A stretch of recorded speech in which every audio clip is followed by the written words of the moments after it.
Hello, welcome to the MV Solitude. This has been quite a project. I'd like to start by showing you the meat and potatoes of what's been done. This boat was built 40 years ago and it had an old school charge isolator.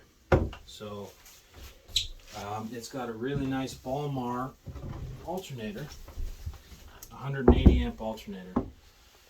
And it was only ever able to put out 13.85 volts because of the charge isolator that I had mentioned. So now, these days, I'm going to hop down in the hole. What I'm going to show you here is now it's got 3 ACRs from Blue Sea Systems where I used to work. One isolates the house from the bow thruster bank, and one isolates the cranking bat from the house. The house batteries are 6 volt AGMs, 190 amp hour batteries, grouped together in a port versus a starboard bank. On the other side, as you might imagine, that's the port bank. It's the same as what you see here. I've built in some redundant safety because my mom is going to be sleeping on this boat, and well, I want her to keep living, so it is what it is. This is a 300 amp MRBF that if either one of these two batteries were to experience a failure, this MRBF would pop and disconnect it from the bank on the starboard side. But if these survive, they run up through a 750 amp ANL. And that's the same on both sides. Both of those outputs of the ANLs feed the house bank 1-2 all switch. The output of which, as you might imagine, powers everything on the boat, but it also runs through this Class T 300 amp Class T fuse to a 2 kW ProSign, a Xantrex ProSign 2.0 inverter, inverter charger. So when you're plugged into shore power, this boat is charging its batteries, its house bank, and then through the ACRs, it's charging the cranking bat and the bow thruster bat. And this is where it gets kind of fun. I had another ACR in my tools, and that's installed up here, up behind the main helm. Its job is to charge a reserve battery up on the flybridge that is dedicated to the VHF radios. So in the event of an emergency, even if the boat is half flooded and all the electrical is disengaged, you're still going to have VHF radios. So that's good. Down in the engine room, besides what you see here, we've got a Balmar 180 amp alternator, and we've got a Balmar AR4 external regulator, and a Blue Sea Class T fuse block, which, here, I'll show you over here. That's all the engine related wiring. So basically what's feeding that Class T fuse block is the cranking bat, which is down here under that hatch. And the power goes to that safe T block through a shunt down to the 180 amp alternator on the port side of this engine. Back there is a Webasto. This is a hydronic heat system. Yeah, that's pretty self-explanatory. We've got a lift pump back there, low pressure lift pump to help bleed the ray cores. I'll fire that up real quick. Lift pump is working. Our fresh water, babe, can you just open the faucet and don't fall through the floor? Our fresh water pump is back here, and it's got plenty of pressure, so it's not pumping right now, but it's on. We've got engine room blowers. We've got an intake and an exhaust. Those are working good. This has got a vacuum flush system. 2 pumps over here. One of those pumps tried to eat my finger off. but I will spare you the drama. Anyway, so here I'm going to hand the phone back to Pamela. And I'm going to put the floors back in. Okay. Basically, everything that interconnects the cranking batteries and the house batteries is 4-aught. This is a 4 kW starter on this Ford. That's a pretty hefty starter, old school. It ain't gear reduction. Okay, so there we go. The Caframo is, the inverter's in pass-through mode, so we're actually, any AC appliance is sipping off shore power now. All the while, the ProSign is charging all the batteries on the boat. Let's look at the captain's quarters. So it's somewhat of a mess right now because there's tools and stuff, so that I apologize for. There are 2 outlets, one over there, one back here, which you can't see. Here's the head, which has got a GFCI outlet in there as well. It's also got a light. Everything's working. The vacuum flush level monitor just up here is in there as well. So that's all working good. and there's that outlet there. And there's one back in that corner as well. Right. All the steering, autopilot equipment's back there under the bed. So that's that for the captain's quarters, the owner's stateroom.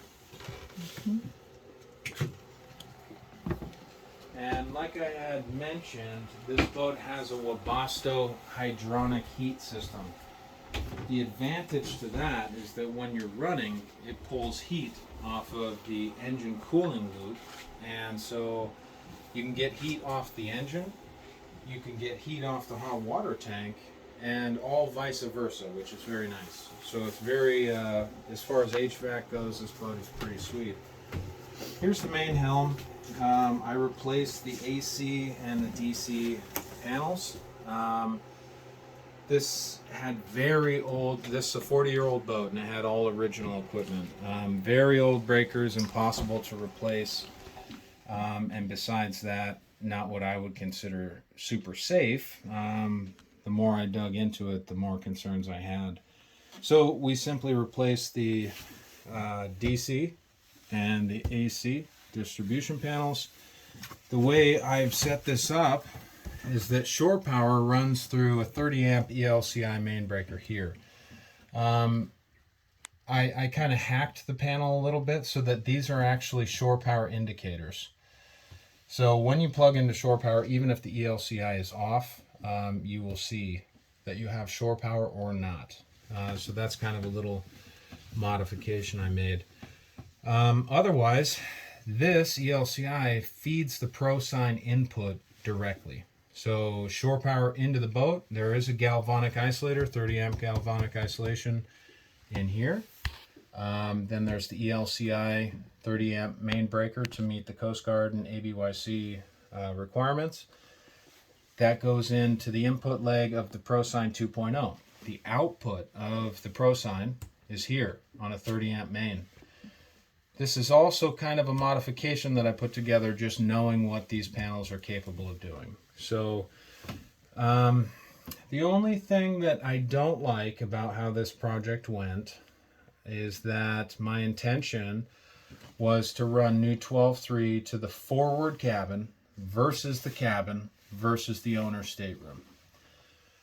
Eventually I will do that, but as it stands now, this circuit powers every outlet in the boat with 2 exceptions. So 7 outlets on one 15 amp breaker.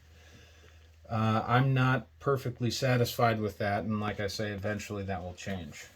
In the interim, here's your AC outlet positions. Here's the hot water tank, and I will skip over that for sake of saving some time. I'm going to leave the boat in this configuration as I walk away from it this evening. This allows the Pro Sign to continue charging all the batteries on the boat through all 3 ACRs. Currently charging at plus 10 amps. It's in a float charge at this time. So on the DC side, we've got a fresh water pump. We've got what should say blowers, but Blue Sea has a very limited selection of labels that come with the panels.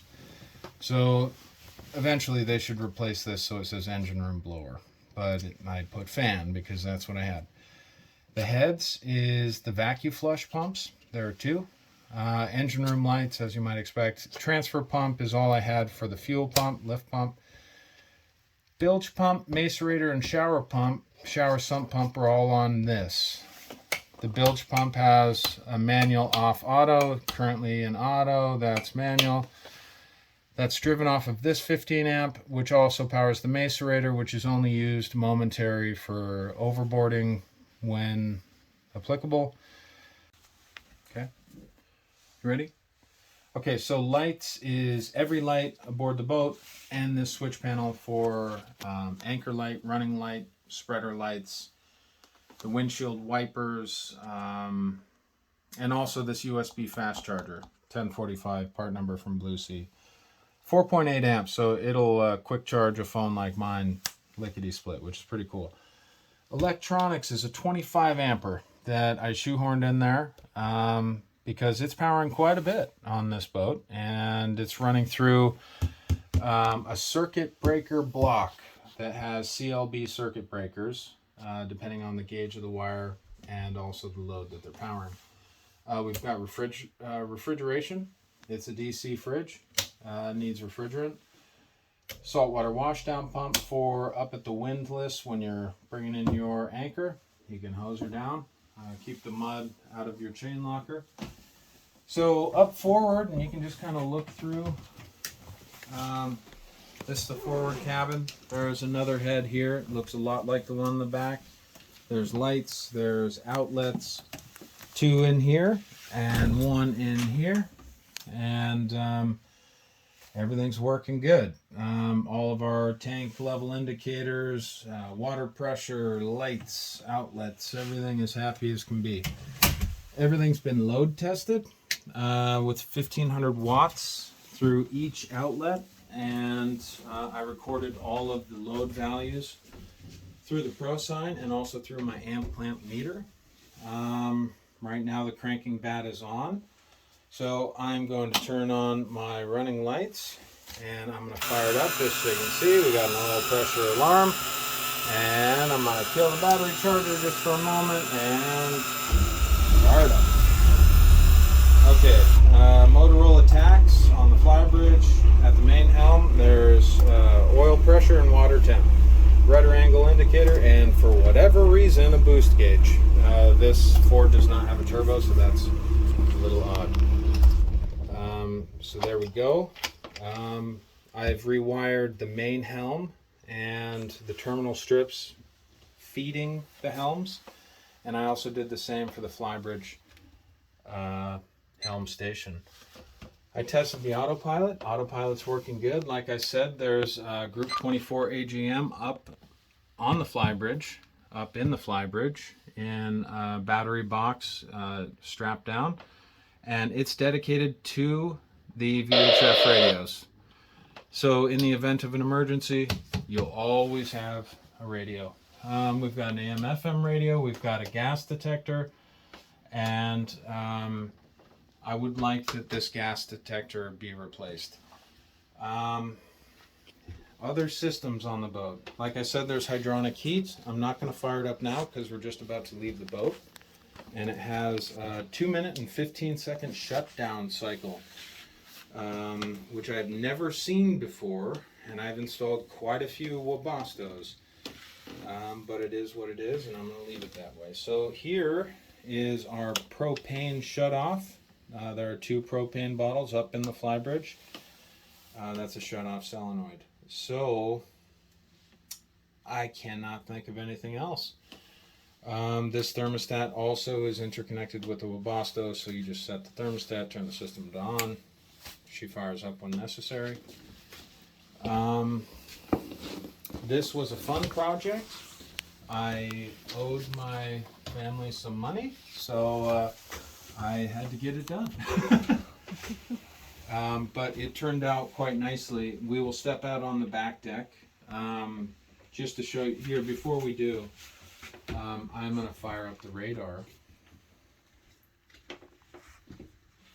Spinning up. You can hear the radar spinning up now. And then I will do an overlay just so you can see. Radar to standby. Home, charts, navigation chart, combination chart, nav radar. So we're spun up, radar is active. And if you'll notice, look at the DC amp gauge here.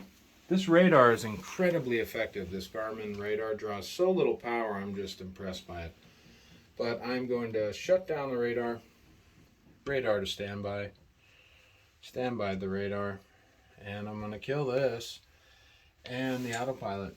So these things are not in use now. I left the lights on so you could see. Like compass lights are on. As you can tell, the panel lights are on. I can turn that off. But we'll just step out on the deck here and have a look at these lights.